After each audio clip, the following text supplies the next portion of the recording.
Hello, Morongo Basin and listeners around the world online at Z107.7 FM.com. This is your Z107.7 local news for Sunday, March 19th, 2023.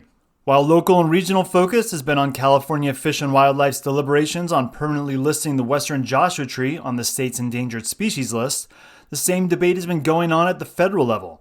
Last week, the U.S. Fish and Wildlife Service declined to list the iconic tree under the Federal Endangered Species Act. Reporter Mike Lipsitz is here with the story. Under consideration since 2015, the federal agency previously rejected a petition to list the species. But following an appeal by Wild Earth Guardians in 2019, a federal district court ordered the agency to reconsider. So last week's decision was the second time the U.S. Fish and Wildlife Service declined to list the species. In its findings, the service only considered the Joshua tree's threat of extinction between 2040 and 2069. Studies project species level decline due to climate change is unlikely before 2100. In California, the species' future may be more promising due to the proposed Western Joshua Tree Conservation Act and the state's Fish and Wildlife Service possible listing of the tree as threatened. Those proposals could be resolved as early as this summer.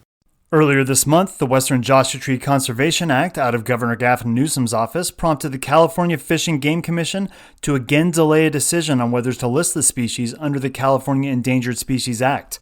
Pending that decision, Fish and Game has been on the hot seat with conservationists on one side and developers and construction trades on the other.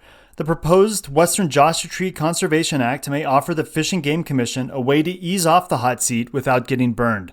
Here again is Mike Lipsitz. Language in the proposed bill acknowledges the interests of the various parties involved. In its current draft, harm to the species is prohibited without a permit and payment of fees or other mitigation. That revenue would then be used for the preservation elsewhere at a landscape scale. It also calls for a permit template for renewals and faster approval of developments at the local level when payments are made and other conditions are met. Far from over, the proposed legislation is vulnerable to any number of amendments or even defeat prior to the final legislative action in the state capitol. That could be July, August, or even longer. Ample time for focus to shift from the Fish and Game Commission, even as the iconic tree retains protected status under the Endangered Species Act. Reporting for Z107.7 News, this is Mike Lipsitz. More rain means less drought, but it also means more invasive weeds are popping up this year.